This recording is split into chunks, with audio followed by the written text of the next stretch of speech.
আসসালামু আলাইকুম। আজকে কাউন্সিল অফ অ্যাডভাইজারের 40তম মিটিং ছিল, উইকলি মিটিং। মিটিংয়ে আমাদের মাননীয় chief adviser professor Muhammad Yunus মিটিংটা প্রিজাইড ওভার করেন এবং মিটিংয়ে অনেকগুলো গুরুত্বপূর্ণ ডিসিশন এসছে। প্রথমটা হচ্ছে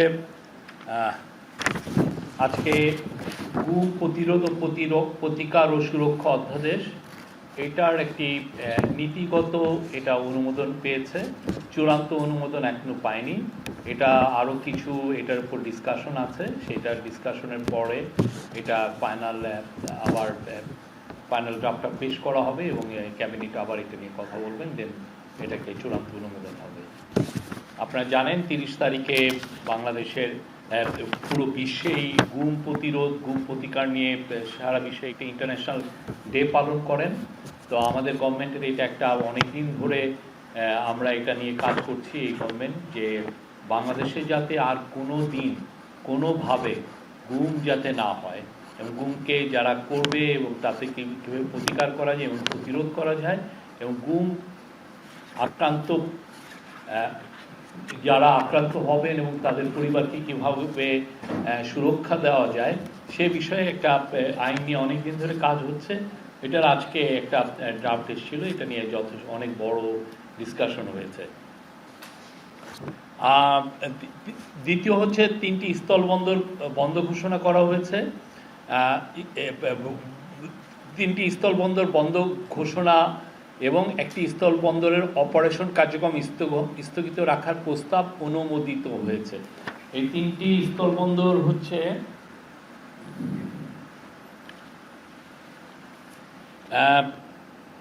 চিলাহাটি, দৌলতগঞ্জ, টেগামুখ স্থলবন্দর। এই 3টা বন্ধ, এটা শাটডাউন হয়ে যাবে। আর একটার বাল্লা স্থলবন্দরের অপারেশনাল কাজকর্ম আপাতত স্থগিত রাখা হয়েছে, এই বিষয়ে ডিসিশন এসছে। তো এই 4টা বন্ধ হবে। এটা নিয়ে একটা ক্যাবিনেট কমিটি এটা কাজ করেছিলেন, এটা নিয়ে কেননা অনেকগুলো স্থলবন্দর আছে, অনেকগুলোর কোনো কাজ হয় না, ইনফ্রাস্ট্রাকচারও নাই, এবং সেটা এই স্থলবন্দরগুলো রান করতে আমাদের এই গভর্নমেন্টের ট্যাক্স পেয়ারদের অনেক ট্যাক্স পেয়ার্সের মানি খরচ হয়। তো সেই জন্য আর কি এই ডিসিশনটা এসছে যে যেগুলো আসলে কোনো কাজই হচ্ছে না, অথচ সেখানে দেখা যাচ্ছে যে আমাদের অনেক অফিসিয়ালকে পোস্টিং দিতে হয়, সেখানে কিছু খরচ হয়। তো এই জন্য এই 3টিকে শাটডাউন করার ডিসিশন নিয়েছেন আছে কাউন্সিল অফ অ্যাডভাইজার, এবং একটির মানে বাল্লা স্থলবন্দরের অপারেশনাল কার্যক্রম স্থগিত ঘোষণা করা হয়েছে। আরও 4টি আছে, তো এটা নিয়ে পরবর্তীতে আরও আলোচনা হবে। আজকে আরেকটা বড় ডিসিশন ছিল যে ফকির লালন শাহের তিরোধান দিবসকে ক শ্রেণীভুক্ত দিবস ঘোষণার প্রস্তাব অনুমোদন হয়েছে। আপনি জানেন ফকির লালন শাহ আমাদের কালচারাল আইকন। তার তিরোধানের দিনে আমাদের যারা লালন সঙ্গীত বা বাউল সমাজ আছেন তারা এটাকে সারা বাংলাদেশে তারা এটাকে সেলিব্রেট করেন। এবং আপনি জানেন লালন একজন ফিলোসোফার ছিলেন, তার গান আমাদের সবাইকে অনেক মানে যুগের পর যুগ আমাদেরকে ইন্সপায়ার করেছে। বাংলাদেশের মানুষের সংস্কৃতির সাথে প্রতিটা গ্রামের সংস্কৃতি লালনের একটা অবিচ্ছেদ্য অংশ আছে।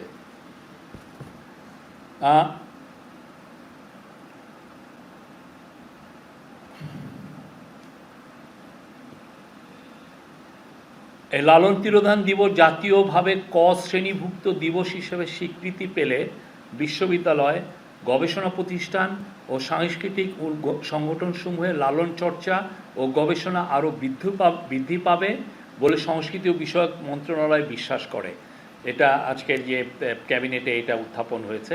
একই সঙ্গে এই সিদ্ধান্ত বাংলাদেশকে গ্লোবাল কালচারাল এরেনায় তার সেরা সম্পদগুলোকে সবাইকে মেলে ধরার একটা সুযোগ তৈরি হচ্ছে, এবং এটা মানে পুরো জাতীয়ভাবে এটা একটা সেলিব্রেটের একটা এখন থেকে এটা হওয়ার একটা সুযোগ তৈরি হলো। আমরা এটা আজকে আমাদের কাউন্সিল অফ অ্যাডভাইজার এই প্রস্তাবটা অনুমোদন করেছেন। আরও দু একটা প্রস্তাব ছিল যে আমাদের বর্তমান যারা কালচারাল আইকন আছেন, যেমন ধরেন হুমায়ুন আহমেদ, সুলতান আমাদের খুব বড় পেইন্টার, এবং আয়ুব বাচ্চি আমাদের রক মিউজিকের উনি একজন বড় কালচারাল আইকন, তো তাদেরকে নিয়েও অনেক আলোচনা হচ্ছে। বাট আজকে ডিসিশন এসছে যে শুধুমাত্র ফকির লায়লুন শাহের তিরোধান দিবসকে ক শ্রেণীভুক্ত দিবস ঘোষণার প্রস্তাব অনুমোদিত হয়েছে। এর আগে এরকম কালচারাল মিনিস্ট্রির এইভাবে শ্রেণীভুক্ত দিবস আছে হলো নজরুল এবং কবি কাজী নজরুল ইসলামের ওনার তিরোধান এবং ওনার মৃত্যু এবং ওনার জন্মবার্ষিকী, এবং নজরুলের এবং রবীন্দ্রনাথ ঠাকুরের মৃত্যু এবং জন্মবার্ষিকী।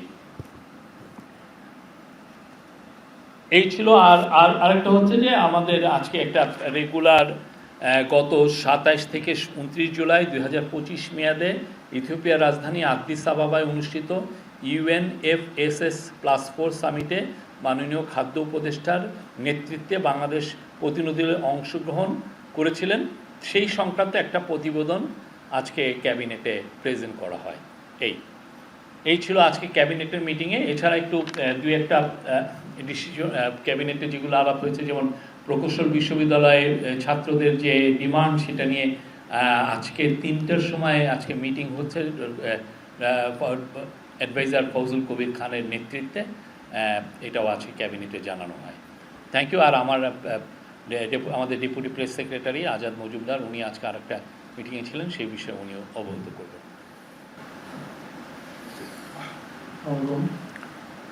আজকে ক্যাবিনেট মিটিংয়ের পাশাপাশি প্রধান উপদেষ্টার কার্যালয়ে আরেকটা গুরুত্বপূর্ণ মিটিং হয়েছে, সেটা হচ্ছে বিনিয়োগ সংক্রান্ত সমন্বয় কমিটির ৫ম সভা। সেখানে বিনিয়োগের একটা আপডেট এসেছে, বিনিয়োগ সিচুয়েশনের।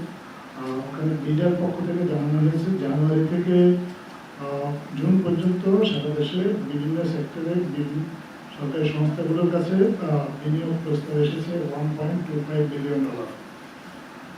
এর মধ্যে আপনার $700 মিলিয়ন হচ্ছে স্থানীয় বিনিয়োগকারীরা এই বিনিয়োগ প্রস্তাবটা দিয়েছেন, 465 মিলিয়ন বিদেশি বিনিয়োগকারীরা দিয়েছেন, এবং 85 মিলিয়ন বিনিয়োগ প্রস্তাব এসেছে যৌথ প্রস্তাবনা। এবং এই বিনিয়োগ আপনার এই যে প্রস্তাবগুলোর মধ্যে 238 মিলিয়ন এখন এটা চূড়ান্ত পর্যায়ে এসেছে, অর্থাৎ 18% বিনিয়োগ আকারে কনভার্সন হচ্ছে। এর মধ্যেই যে বিনিয়োগ প্রস্তাবগুলো এসেছে, এটা একটা বৈশ্বিক হার এখানে পর্যালোচনা করা হয়েছে। বৈশ্বিক হার পর্যালোচনা করে দেখা গেছে যে বিনিয়োগের যে কনভার্সন রেটটা এই 6 মাস সময়ের মধ্যে এটা বৈশ্বিকভাবে হচ্ছে আসলে 15 থেকে 20%। সেদিক থেকে বাংলাদেশের বিনিয়োগের যে কনভার্সন রেট এটা 18%। এটা একটা সন্তোষজনক অগ্রগতি হিসাবে বৈঠকে বিডার পক্ষ থেকে উপস্থিত যারা ছিলেন কর্মকর্তা তাদেরকে জানানো হয়েছে। এই মিটিংটা আরো অনেকগুলো কারণে গুরুত্বপূর্ণ ছিল। এই মিটিংয়ে আপনার চট্টগ্রাম বন্দর কর্তৃপক্ষ তারাও এই মিটিংটাতে অংশ নিয়েছেন, এবং বন্দরের বিভিন্ন যে সমস্যা, ব্যাংকিং থেকে শুরু করে কন্টেনার জট, সেগুলো সবগুলো আলোচনা হয়েছে। এর মধ্যে বন্দরের সামনে আপনার 6,500 কন্টেনার অনেকদিন ধরে জমা হয়ে আছে। এই কন্টেনারগুলো সরানোর একটা উদ্যোগ সরকারের পক্ষ থেকে আগেই নেওয়া হয়েছিল। আপনার এখন যেটা হয়েছে যে এই কন্টেনারগুলো সরিয়ে বন্দরের কার্যক্রমকে আরো গতিশীল করার একটা চেষ্টা চলছে। এর একটা অংশ হিসেবে গত 2 মাসে আপনার 1000 কন্টেনার অলরেডি এর মধ্যে অকশনের মাধ্যমে বিক্রি করা হয়েছে। বাকি যে কন্টেনারগুলো রয়েছে সেগুলো আপনার প্রতি মাসে পরে আপনার 500 কন্টেনার অকশনের মাধ্যমে বিক্রি করে এই কন্টেনারের যে এখানে যে জমা পড়ে আছে, অনেকদিন ধরে এই কন্টেনারগুলো জমা পড়ে আছে চট্টগ্রাম বন্দরে, এগুলো সরিয়ে চট্টগ্রাম বন্দরে কার্যক্রমটা আর একটু গতিশীল করা যায়। তাছাড়া সেখানে আপনার লালদিয়া পোর্ট বা আরো যে টার্মিনালগুলো যে আছে, এই টার্মিনালগুলোর যে নির্মাণ কাজের এই অগ্রগতি, এগুলো নিয়েও মিটিংয়ে আলোচনা হয়েছে। তাছাড়া ব্যাংকিং সুবিধার মাধ্যমে কীভাবে আরো সহজভাবে কর আদায় করা যায়, ব্যবসায়ীরাও খুব সহজে কর প্রদান করতে পারেন, সেটার জন্য সরকারের যে কী করণীয় আছে এই বিষয়গুলো আজকে সবাই আলোচনা হয়েছে। আরেকটা হচ্ছে যে বিজনেস পোর্টাল করার কথা সরকারের পক্ষ থেকে অনেকদিন ধরে বলা হয়েছিল, যেখানে এই ওই পোর্টালে ঢুকে বিনিয়োগকারীরা বা ব্যবসায়ীরা সেবা প্রদান করতে পারবেন। এই পোর্টালটা সফট লঞ্চিংয়ের জন্য সেপ্টেম্বরের 23 তারিখে একটা ডেড লাইন ঠিক করে দেওয়া হয়েছিল। আজকে সেই ডেড লাইনটার কথা পুনর্ব্যক্ত করা হয়েছে এবং যারা সংশ্লিষ্ট কর্মকর্তা ছিলেন তাদেরকে বলা হয়েছে এই ডেড লাইনটা যেন মেনটেন করেন। এই মিটিংটা আজকে প্রিজাইড করেছেন লুৎফে সিদ্দিকী, আপনি জানেন মাননীয় প্রধান উপদেষ্টার অর্থনৈতিক সম্পর্ক বিষয়ক বিশেষ দূত উপদেষ্টা পদমর্যাদায়, এবং ওনার পাশাপাশি এই বৈঠকে এনবিআর এর চেয়ারম্যান আব্দুর রহমান খান এবং বাংলাদেশ ব্যাংকের গভর্নর হাসান এইচ মনসুর, ওনারা দুজনে ছিলেন, এবং সরকার অন্যান্য পর্যায়ের সচিব সহ সচিব পদমর্যাদার বেশ কয়েকজন কর্মকর্তা সহ সরকার অন্যান্য পর্যায়ের কর্মকর্তা, চট্টগ্রাম বন্দর কর্তৃপক্ষের চেয়ারম্যান ওনারা ছিলেন। পাশাপাশি আজকের এই সভায় আপনার বেসরকারি খাতের প্রতিনিধিরাও, বিশেষ করে বিজিএমইর প্রতিনিধিরা এবং আমাদের যে ব্যাংকিং সেক্টরের বেশ কয়েকজন প্রতিনিধি এখানে উপস্থিত ছিলেন। সেখানে বিনিয়োগের সার্বিক সিচুয়েশন এবং বিনিয়োগ পরিস্থিতিটাকে আরও কীভাবে উন্নত করা যায়, ব্যবসা পেজা তাদের প্রতিনিধিরাও ছিলেন, সেটা নিয়ে আজকে সবাই আলোচনা হয়েছে। ধন্যবাদ। Thank you. আপনারা প্রশ্ন করতে পারেন।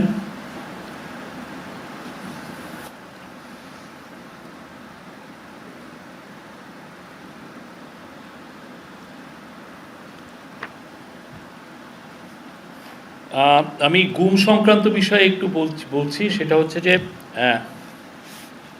আজকে জাতিসংঘের, আপনি জানেন জাতিসংঘের সাধারণ পরিষদ গৃহীত international convention for the protection of all persons from enforce ডিসঅ্যাপিয়ারেন্সে বাংলাদেশ 2024 সালের 29শে আগস্ট অংশীদার হয়। উক্ত কনভেনশনের আলোকে এবং সংবিধানের সংরক্ষিত জীবন ও ব্যক্তির স্বাধীনতার অধিকার কার্যকর করার উদ্দেশ্যে গুম প্রতিরোধ, প্রতিকার ও সুরক্ষা অধ্যাদেশ 2025 প্রণয়ন করা সমীচীন। মহামান্য রাষ্ট্রপতি বিগত 6 আগস্ট 2024 সালে দ্বাদশ জাতীয় সংসদ ভেঙে দিয়েছেন এবং গুম প্রতিরোধ, প্রতিকার ও সুরক্ষা অধ্যাদেশ 2025 15 লক্ষ্যে আশু ব্যবস্থা গ্রহণের জন্য প্রয়োজনীয় পরিস্থিতি বিদ্যমান রয়েছে। বর্ণিত প্রেক্ষাপটে গুম প্রতিরোধ, প্রতিকার ও সুরক্ষা অধ্যাদেশ 2025-এর খসড়া প্রস্তুত করা হয়। গুম প্রতিরোধ, প্রতিকার ও সুরক্ষা অধ্যাদেশ 2025-এর খসড়া বিষয়ে গুম সংক্রান্ত তদন্ত কমিশনের মতামতের ভিত্তিতে Bangladesh legal AIDS and services, blast, human rights watch, আপনি জানেন এটা নিউ ইয়র্ক ভিত্তিক একটি হিউম্যান রাইটস অর্গানাইজেশন, এবং অন্যান্য মানবাধিকার প্রতিষ্ঠান ও সংস্থা থেকে প্রাপ্ত মতামত বিবেচনায় নিয়ে এবং আইন ও বিচার বিভাগ কর্তৃক আয়োজিত 2টি মত বিনিময় সভা থেকে প্রাপ্ত মতামত ও পরামর্শ পর্যালোচনা পূর্বক খসড়া পরিমার্জন করা হয়। খসড়া অধ্যাদেশটিতে গুমকে সংজ্ঞায়ন সহ চলমান অপরাধ হিসেবে বিবেচনা করে মৃত্যুদণ্ড সহ কঠোর শাস্তির বিধান রাখা হয়েছে। গোপন আটক কেন্দ্র স্থাপন বা ব্যবহারকে শাস্তিযোগ্য অপরাধ ঘোষণা করা হয়েছে। জাতীয় মানবাধিকার কমিশনকে গুম সংক্রান্ত অভিযোগ গ্রহণ ও তদন্তের ক্ষমতা প্রদান করা হয়েছে। খসড়া অধ্যাদেশটিতে গুম প্রতিরোধ, প্রতিকার ও সুরক্ষা সংক্রান্ত বিশেষ ট্রাইব্যুনাল গঠন ও অভিযোগ গঠনের 120 দিনের মধ্যে বিচার সম্পন্নের বাধ্যবাধকতা, ভুক্তভোগীর তথ্য প্রচারকারী ও সাক্ষীর অধিকার সুরক্ষা, ভুক্তভোগীর ক্ষতিপূরণ ও আইনগত সহায়তার নিশ্চয়তা সম্বলিত বিধান সন্নিবেশ করা হয়েছে। অধ্যাদেশটিকে গুম প্রতিরোধ, প্রতিকার ও সুরক্ষার নিমিত্তে তহবিল গঠন এবং তথ্য ভান্ডার প্রতিষ্ঠার বিধানও অন্তর্ভুক্ত হয়েছে। এটা ছিল আজকে উপদেষ্টা পরিষদে এটা প্রেজেন্ট করা হয়, বাট এটা নিয়ে আরও ডিসকাশন হবে সামনে। আজকে জাস্ট নীতিগতভাবে এটা অনুমোদিত হয়েছে। সামনের আরও মিটিংগুলোতে এটা চূড়ান্ত অনুমোদনের জন্য এটাকে আবার নিয়ে আসা হবে। Thank you.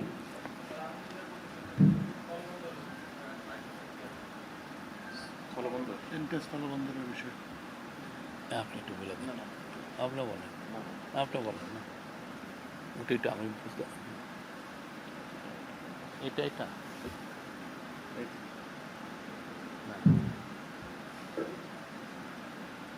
চিলাহাটি, এই যে এটা নাটুগাঁও না আচ্ছা, চিলাহাটি স্থলবন্দর, দৌলতগঞ্জ স্থলবন্দর ও তোগামুখ স্থলবন্দর, এই তিনটা বন্ধ ঘোষণা তেগামুখ স্থলবন্দর বন্ধ ঘোষণা করা হয়েছে। আর কাজ সাসপেনশন থাকবে হলো বাল্লা।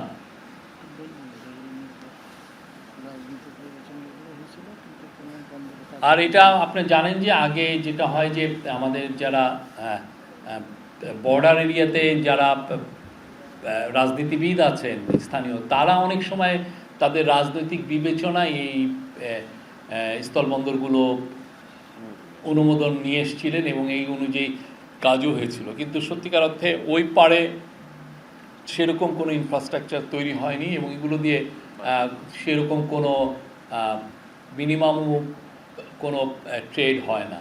তো সেই জন্য আসলে এইখানে একটা ইনফ্রাস্ট্রাকচার রাখা, একটা স্থলবন্দর রাখা এই সরকারের জন্য একটা এক্সট্রা একটা খরচের বার্ডেন তৈরি হয়।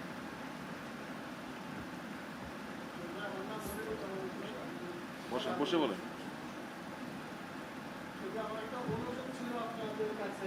সরকারের মুখপাত্র, আপনারা আগে সপ্তাহে 3 দিন ব্রিফিং করতেন, এখন সেটা আজকে 14 তারিখের পর আজকে 28 তারিখ ব্রিফিং হলো। আমাদের অনেক কিছু জানার থাকে, যেহেতু আপনারা সরকারের পক্ষে কথা বলে থাকেন, অনেক সময় আপনারা অ্যাভেলেবল হন না, আপনারা যা দিচ্ছেন তাই আমরা নিচ্ছি, কিন্তু আমরা কোনো কিছু জানতে পারছি না। এটা একটা অনুরোধ যে আপনারা এই বিষয়টা একটু দেখবেন কিনা, বা আপনাদের সাথে যোগাযোগের কোনো মাধ্যম। আগামী সপ্তাহ থেকে 3 দিনই হবে, রবি, মঙ্গল এবং বৃহস্পতি। ধন্যবাদ। আরেকটা বিষয় হচ্ছে, আজকে নিশ্চয়ই আপনি জানেন যে রিপোর্টার্স ইউনিটিতে একটি ঘটনা ঘটেছে। লতিফ সিদ্দিকী, প্রাক্তন মন্ত্রী এবং এমপি, মত নিয়ে নানা কথা হয় এবং আপনার কথা আপনি যেভাবে মত ব্যাখ্যা করেন এটি নিয়ে অনেকে সমালোচনা করেন। এই বিষয়টিকে আপনি কিভাবে দেখছেন? এটা কমপ্লিটলি একটা ল এন্ড অর্ডার ইস্যু। আজকের যে ব্রিফিং এর একদম মুখ্য বিষয় হচ্ছে উপদেষ্টা পরিষদের যে বৈঠক, সেই বৈঠক নিয়ে আলোচনা এবং সিদ্ধান্ত বিষয়ে আপনাদেরকে ব্রিফ করা এবং প্রধান উপদেষ্টা কার্যালয় বিনিয়োগ সংক্রান্ত একটি বৈঠক। এটার বাইরে অন্য কোনো বিষয় আজকে এখন আলোচনা শুরু। ঘুম সংক্রান্ত বিষয়ে একটা প্রশ্ন হচ্ছে যে মানবাধিকার কমিশন যেটা তদন্ত করবে, কমিশন তো আলাদা কোনো তদন্ত নেই, সক্ষমতা নাই, এটা কি আমি তো পরিকল্পনা করা হবে না? অবশ্যই অবশ্যই সেই পুরো বিষয়গুলোই দেখা হচ্ছে আর কি। কমিশনের অধীনে কোনো তদন্ত সংস্থা গঠন করা হবে আলাদা? এইটা ক্যাবিনেটই ডিসিশন নেবেন কীভাবে হবে। আমার একটা বিষয় একটু জানার ছিল, সেটা হচ্ছে আমি শাওন বলছিলাম এখান থেকে। এই 3 দিনের যে কক্সবাজারে রোহিঙ্গা সম্মেলন হলো, এটা আউটকামটা নিয়ে একটু যদি বলেন। এটার আউটকামটা হচ্ছে যে পুরো, আচ্ছা আমি আমার সহকর্মী আজাদ মজুমদার ছিলেন, উনি আপনাকে বলতে পারবেন। ধন্যবাদ আপনাকে। এই সম্মেলনে অনেকগুলো আউটকাম আছে।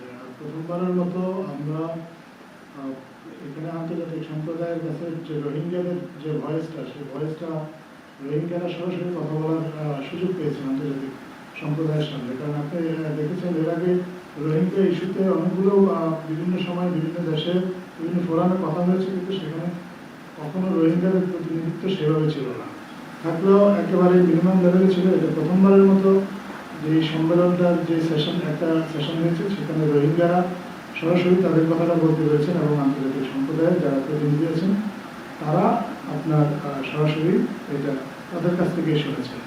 এটা একটা আউটকাম, বড় আউটকাম। আর একটা আউটকাম হচ্ছে, আপনি জানেন যে বাংলাদেশের যে রাজনৈতিক দলগুলো, শীর্ষস্থানীয় রাজনৈতিক দলগুলো, তাদের প্রতিনিধিরা এই সম্মেলনে অতিথি হিসেবে অংশ নিয়েছিলেন। আমাদের এই রোহিঙ্গা পুনর্বাসনের জন্য সরকারের যে উদ্যোগ বা রোহিঙ্গাদের জন্য যে সহায়তা অব্যাহত রাখারও সরকারের যে চেষ্টা, এই চেষ্টাগুলোতে বাংলাদেশের রাজনৈতিক দলগুলোকে আগে কখনোই সম্পৃক্ত করা হয়নি। এটা প্রথমবারের মতো একটা এই ধরনের সম্পৃক্ততা হয়েছে এবং আমরা মনে করি যে যেহেতু অন্তর্বর্তীকালীন সরকার হয়তোবা আগামী নির্বাচন কয়েক মাসের মধ্যে নির্বাচনের পরেই আপনার একটা নির্বাচিত রাজনৈতিক সরকার দায়িত্ব গ্রহণ করবে, কিন্তু এই রোহিঙ্গা ইস্যুটাকে আমাদের যে এই বিষয়ে আমাদের যে জাতীয় যে নীতি বা আমাদের যে জাতীয় চেষ্টাটা, এই চেষ্টাটা আমাদের এই নির্বাচিত সরকারকেও কন্টিনিউ করতে হবে। যারাই নির্বাচিত হয়ে আসুন তারা আসলে এই বিষয়ে কী ধরনের পলিসি বা কী ধরনের উদ্যোগ গ্রহণ করবেন সেটা তাদেরকে জানানোর প্রয়োজন ছিল। সরকারের পক্ষ থেকে তাদেরকে এটা জানানো হয়েছে। আরেকটা বিষয় হচ্ছে যে আপনার রোহিঙ্গাদের পুনর্বাসনের ব্যাপারে সব একটা তো আপনার যারা আছে তাদেরকে সম্পৃক্ত করা হয়েছে এখানে। আপনি জানেন যে অনেকগুলো দেশের রাষ্ট্রদূত এখানে ছিল, এর মধ্যে মায়ানমারের রাষ্ট্রদূত ছিল, চীনের রাষ্ট্রদূত ছিল, তাছাড়া মধ্যপ্রাচ্যের বেশ কয়েকটা দেশের রাষ্ট্রদূত ছিল, অস্ট্রেলিয়ার রাষ্ট্রদূত ছিল, অন্যান্য বেশ কিছু দেশের দূতাবাসের প্রতিনিধি ছিল, তারাও এই আলোচনাগুলো অংশ নিয়েছিল।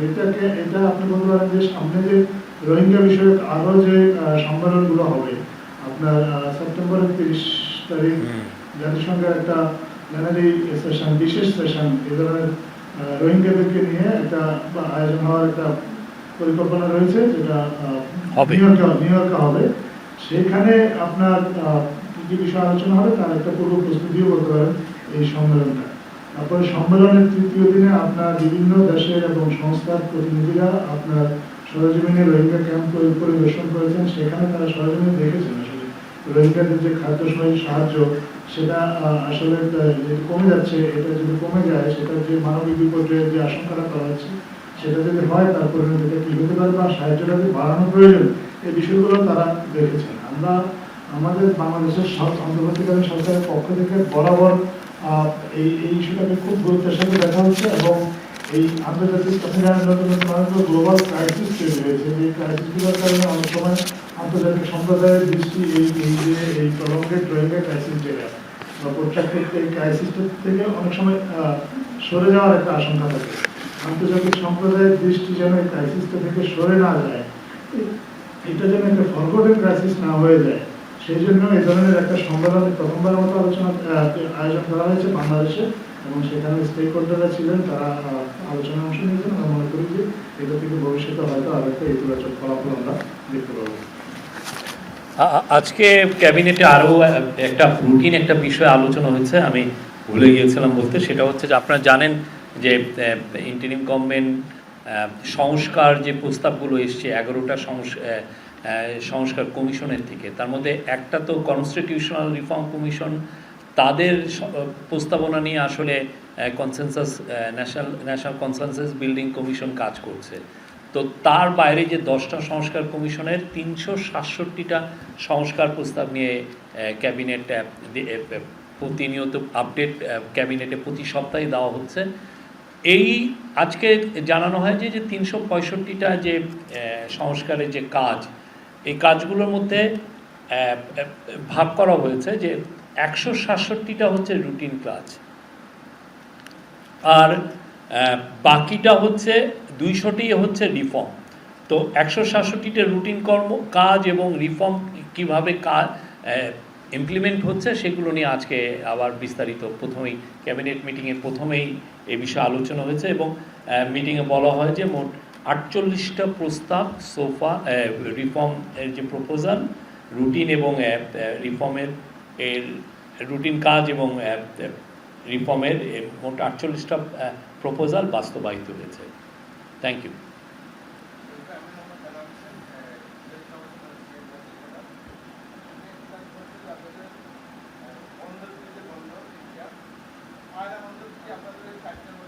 এটা স্থলবন্দর, তো পায়রা তো স্থলবন্দর না। Thank you. আর